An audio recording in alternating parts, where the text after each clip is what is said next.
সুপ্রিয় কোরিয়ান ভাষার শিক্ষার্থী, ফ্রি কোরিয়ান ল্যাঙ্গুয়েজ সেন্টারে আপনাদের স্বাগতম। আপনারা দেখছেন প্রথম যে বেসিক ক্লাসটা ছিল সেখানে আমরা মৌলিক যে স্বরবর্ণ ছিল সেই মৌলিক স্বরবর্ণের 10টির পূর্ণাঙ্গ রূপ শিখছিলাম। আজকে সেই মৌলিক 10টি স্বরবর্ণের অপূর্ণাঙ্গ যে রূপটি রয়েছে সেই রূপটি আজকে আমরা দেখব। তো দেখেন, আমরা গত ক্লাসে যে 10টি স্বরবর্ণ শিখছিলাম আজকেও আমরা সেই 10টি স্বরবর্ণ দেখেন লিখে নিছি। আপনারা এখান থেকে যদি দেখেন তাহলে বিষয়টি সহজ হয়ে যাবে। তো আমরা এই মৌলিক 10টি স্বরবর্ণ গত ক্লাসে শিখেছিলাম, অর্থাৎ বেসিকের প্রথম ক্লাসে শিখেছিলাম। আজকে এই 10টারই অপূর্ণাঙ্গ যে রূপটা রয়েছে সেইটা আমরা দেখব। তো গত ক্লাসে বলেছিলাম এই যে বর্ণগুলো রয়েছে সেগুলোর সাথে যখন ইয়ংটা থাকবে না তখন সেটা হয়ে যায় অপূর্ণাঙ্গ। তখন সেটা কি হয়ে যাবে? তখন সেটা হয়ে যাবে অপূর্ণাঙ্গ। তো সবাই একটু লক্ষ্য করেন, আমি যদি এটার অপূর্ণাঙ্গ রূপ লিখি তাহলে অপূর্ণাঙ্গ রূপটা কেমন দাঁড়ায় সবাই একটু খেয়াল করেন। ইয়ংটা বাদ দিলে ডাইরেক্টলি এটা হয়, তাহলে এইটা অনুযায়ী কি হবে সেটা আমরা পরে দেখব। ঠিক আমরা অপূর্ণাঙ্গ রূপগুলো আগে লিখে নিব। সবাই একটু খেয়াল করেন, অপূর্ণাঙ্গ রূপগুলো আগে লিখে নিচ্ছি।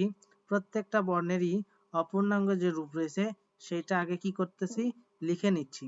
এরপরে দেখেন প্রত্যেকটা বর্ণই আমরা অপূর্ণাঙ্গ রূপগুলো লিখে নিব, তাহলে আমাদের সুবিধা হবে।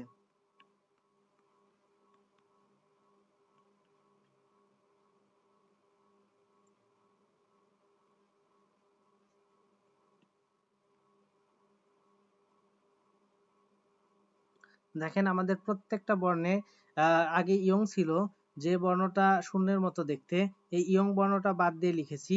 এখন দেখেন প্রত্যেকটা বর্ণই ইয়ং ব্যতীত রয়েছে। এখন দেখেন এই যে অপূর্ণাঙ্গ আমরা লিখলাম ইয়ং বাদ দিয়ে, কিন্তু আমাদের ডান দিকে যে আমাদের বর্ণগুলো ছিল আ ইয়া অ ইয় ও ইয় উ ইউ ইউ উ ই, এই যে 10টি কথা ছিল, এই 10টি এখন তাহলে আমরা যে অবস্থাতে আছে এটা তো আসলে পূর্ণাঙ্গ আছে। যেমন একটু খেয়াল করেন, আপনারা লক্ষ্য করলে বুঝতে পারবেন। আমি বলেছিলাম যে যখন এই আটা আমরা লিখলাম, এই আটা তো একটা 100% পূর্ণাঙ্গ একটা স্বরবর্ণ, কিন্তু সেইটার থেকে যে কার চিহ্নটা আসে সেটা হচ্ছে অপূর্ণাঙ্গ। এখন কথা হচ্ছে, আমি যদি প্রথম দিকে আপনাদের বলতাম এইটা, অর্থাৎ কোরিয়ান এই বর্ণ সমান সমান এইটা, তাহলে আপনাদের মুখস্থ সহজে হতো না, বা একবারে ধরা চলে যে মুখস্থই হতো না, বা আপনাদের কাছে অনেক জটিল হয়ে যেত। তাই সেখানে আমরা পূর্ণাঙ্গ এভাবে লিখেছি এবং আমাদের ভাষায়ও পূর্ণাঙ্গ বর্ণটা দিয়ে আপনাদেরকে শিখিয়েছি। এবার দেখেন অত্যন্ত সহজ হবে, অর্থাৎ সেখানে অত্যন্ত সহজ হবে যে ইয়ংটা বাদ দিয়ে দিলাম এবং এই যে আ বর্ণ থেকে কোন কার চিহ্ন আসে এটা কিন্তু আমরা ছোটকালে শিখছি। স্বরে হাতে কি হয়? আকার হয়। তাই এই যে আকার চিহ্নটা দিয়ে দিলেই এই বর্ণ থেকে আসলে এই বর্ণটাও যেহেতু অপূর্ণাঙ্গ এবং আমাদের এই কার চিহ্নটাও অপূর্ণাঙ্গ, অর্থাৎ দুই পাশে তখন মিলে যাবে। আর আগে দেখেন ইয়ং সহ পূর্ণাঙ্গ ছিল, আমাদের বর্ণটাও কি ছিল? ডান দিকে আটাও পূর্ণাঙ্গ ছিল, কিন্তু এখন যেহেতু ইয়ং বাদ দিয়ে কোরিয়ান বর্ণটা অপূর্ণাঙ্গ হচ্ছে, তাহলে আমাদের যে বর্ণটা সেটাও তো অপূর্ণাঙ্গ তৈরি করতে হবে। এভাবে সবাই একটু একটু খেয়াল করেন, আমরা যে বর্ণগুলো দেখতে পাচ্ছি প্রত্যেকটা বর্ণ আগে আমরা যেভাবে উচ্চারণ করছি আ ইয়া অ ইয়, এই যে এইভাবে যে উচ্চারণ করছি ঠিক ওইভাবেই সবকিছুই ঠিক থাকবে। কিন্তু একটা বর্ণ উচ্চারণ করতে গিয়ে যদি একটাই অক্ষর আসে, যেমন আপনারা লক্ষ্য করেন এই যে আ বর্ণটা, এই আ বর্ণটা উচ্চারণ করতে গিয়ে কিন্তু আমাদের একটাই অক্ষর আসছে আ, যদি এরকম একটাই আসে তখন সেই বর্ণেরই যে কার চিহ্নটা হবে সেই কার চিহ্নটা ব্যবহার করতে হবে। অর্থাৎ বোঝাতে চাচ্ছি, যদি উচ্চারণ করে একটাই বর্ণ আসে তাহলে সেই একটা বর্ণেরই কার চিহ্ন ব্যবহার করতে হবে। যেমন এটা সমান সমান আমরা এই বর্ণটার কার চিহ্ন হিসেবে এই আ লিখতে পারি, এবং এই আয়ের পূর্বে একটা কি করব, এই একটা প্লাস চিহ্ন দিয়ে দিব, অর্থাৎ কোনো একটা বর্ণ এই প্লাস চিহ্নের জায়গায় বসবে, সেটা আমরা পরবর্তীতে উদাহরণ আকারে দেখব। কিন্তু যদি একটা বর্ণ উচ্চারণ করতে গিয়ে যদি দুইটা অক্ষর আসে, যেমন এই যে ই আ, এটা যদি আমরা উচ্চারণ করি তাহলে আমাদের কিন্তু আসে ই আ, কিন্তু আমাদের প্রথম বর্ণটা উচ্চারণ করতে গিয়ে শুধুমাত্র একটা বর্ণ আসছিল, যার কারণে ওই একটা বর্ণেরই আমরা কার চিহ্ন ব্যবহার করছি। কিন্তু যখন দেখব একটা বর্ণ উচ্চারণ করতে গিয়ে দুইটা অক্ষর আসবে তখন আমরা কি করব, তখন আমরা এই প্রথম বর্ণটার কার চিহ্ন ব্যবহার করব, কিন্তু দ্বিতীয় বর্ণটা কোনরূপ পরিবর্তন করব না। তাহলে আমরা কি করতে পারি, এটা সমান সমান লিখতে পারি, যেহেতু প্রথম বর্ণটার কার চিহ্ন আনবো তাহলে প্রথম বর্ণ ই, তাহলে সেটা অনুযায়ী কার চিহ্ন কি আসে? ই কারই আসে। এবং ইকারের পরে কোনো বর্ণ বসে, তাই এখানে প্লাস চিহ্ন দিয়ে আমি একটু ইন্ডিকেট করে দেখাই দিলাম। এরপরে দ্বিতীয় যে বর্ণটা আছে সেটা হুবহু রাখবো বলেছি, অর্থাৎ আমি বলতে চাচ্ছি যদি আমরা কার চিহ্নগুলো ব্যবহার করি, আমরা যদি বর্ণের নামগুলো জানি, তাহলে কার চিহ্ন আমাদের কাছে একদমই পানির মতো সোজা।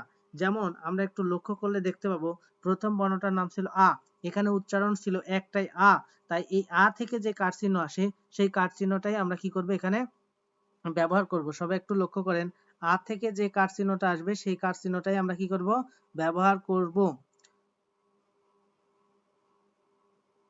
তো দেখেন আ থেকে কোন কার চিহ্নটা আসে, আ থেকে নিঃসন্দেহে আপনারা বলতে পারেন যে আ থেকে কোন কার চিহ্নটা আসে, আ থেকে শুধুমাত্র আকার যে চিহ্নটা সেটাই আসে। এখানে প্লাস চিহ্ন দিয়ে ইন্ডিকেট করে দেখাই দিলাম। কিন্তু দ্বিতীয় বর্ণটা উচ্চারণ করতে গিয়ে যেহেতু দুইটা অক্ষর, তাই প্রথম অক্ষরটার কার চিহ্ন ব্যবহার করব।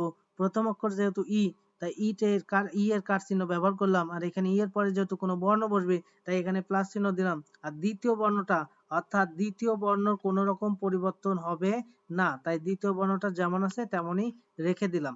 তেমনি পরবর্তী অবর্ণের যেহেতু কোনো কার চিহ্ন হয় না, তাই এখানে আমরা কিছুই দিব না, জাস্ট একটু ইন্ডিকেট করে রাখবো। চতুর্থ যে বর্ণটা আছে ই অ, তাহলে এখানে যেহেতু দুইটা বর্ণ আসলো, তাই প্রথম বর্ণের কার চিহ্ন ব্যবহার করব এবং এখানে ইন্ডিকেট করে দেখা দেবো দ্বিতীয় বর্ণটা যেমন আছে তেমনই রাখবো। অর্থাৎ দুইটা বর্ণ আসলেই প্রথম বর্ণের কার চিহ্ন ব্যবহার করব আর দ্বিতীয় বর্ণ হুবহু রাখবো। এবার এখানে যেহেতু একটাই বর্ণ, তাহলে ওতে কি হয় আপনারা জানেন, ওতে ওকার হয়, আর মাঝে কোনো বর্ণ বসে তাই মাঝে একটা প্লাস চিহ্ন দিয়ে ইন্ডিকেট করে দিলাম। এখানে যেহেতু দুইটা বর্ণ, তাহলে প্রথম বর্ণের কার চিহ্ন, তাহলে দ্বিতীয় বর্ণ কি থাকবে, দ্বিতীয় বর্ণ যেমন আছে তেমনই থাকবে, ঠিক আছে। এরপরে দেখেন এখানে যেহেতু একটাই বর্ণ, তাই আমরা এখানে উকার দিলাম, কিন্তু উকারের ওপরে কোনো বর্ণ বসে তাই ওখানে প্লাস চিহ্ন দিয়ে ইন্ডিকেট করে দেখাই দিলাম। এরপরে এখানে যেহেতু দুইটা, প্রথমে ঋষিকার, তারপরে দেখেন আছে, হুবহু থাকবে, অর্থাৎ দুইটা হলেই প্রথম বর্ণটা কার চিহ্ন আনবে, দ্বিতীয় বর্ণটা হুবহু থাকবে। এরপরের বর্ণ যদি আপনারা খেয়াল করেন, এটা কি হবে, এটা হবে, তবে এটা 30% পরবর্তীতে এটা আমরা ইন্ডিকেট করব। এটা আরো কিছু দেখায়, দীর্ঘকার দেখায়, হসন্ত দেখায়, তো এটার উপরে আমরা প্লাস চিহ্ন দিব। এরপরে আমরা আরেকটা বর্ণ দেখছি ই, এটা ডাইরেক্টলি একটা ই কার নিয়ে আসবে, ঠিক আছে। এই তাহলে আমরা বুঝলাম যে এই যে বর্ণগুলোর নাম যদি আমাদের মুখস্থ থাকে, তাহলে আমরা নিঃসন্দেহে কি করতে পারি, তাদের থেকে কার চিহ্ন বের করে নিয়ে চলে আসতে পারি। যেমন প্রথম বর্ণ আ ছিল, তাহলে আপনারা জানেন আমি বলেছি যে বর্ণটা উচ্চারণ করতে গিয়ে একটা অক্ষরই আসবে, সেইটারই কার চিহ্ন আপনাদের ব্যবহার করতে হবে। তবে যদি কোনো বর্ণ উচ্চারণ করতে গিয়ে দুইটা বর্ণ আসে, তাহলে প্রথম বর্ণটা কার চিহ্ন ব্যবহার করবেন আর দ্বিতীয় বর্ণটা যেমন আছে তেমনই রাখবেন। যেমন আমি প্রত্যেকটা ইন্ডিকেট করে দেখাচ্ছি, এই যে দ্বিতীয় বর্ণটা সেটা কিন্তু হুবহু রাখা হয়েছে। দেখেন প্রত্যেকটাতেই কিন্তু দ্বিতীয় বর্ণটা হুবহু রাখা হয়েছে, যখনই জোড়া আসে তখনই হুবহু রাখা হয়েছে, আর যেখানে একটা সেখানে ওই একটারই কার চিহ্ন ব্যবহার করা হয়েছে। তাহলে আমি বিষয়টা আশা করি আপনারা বুঝতে পারছেন, যে আমরা যদি বর্ণের নামগুলো মুখস্থ রাখতে পারি তাহলে সেখান থেকে কার চিহ্ন ব্যবহার করাটা আমাদের কাছে অত্যন্ত সোজা হয়ে যাবে।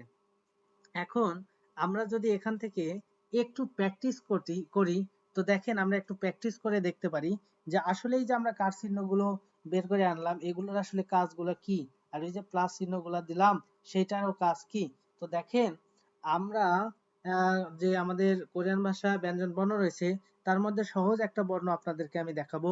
একটা বর্ণ খেয়াল করে দেখেন, আমরা একটা বর্ণ দেখতে পাচ্ছি, এই বর্ণটা, এই বর্ণটার নাম কি, এই বর্ণটার নাম হচ্ছে নিউন। সবাই একটু খেয়াল করেন, এই বর্ণটার নাম হচ্ছে নিউন।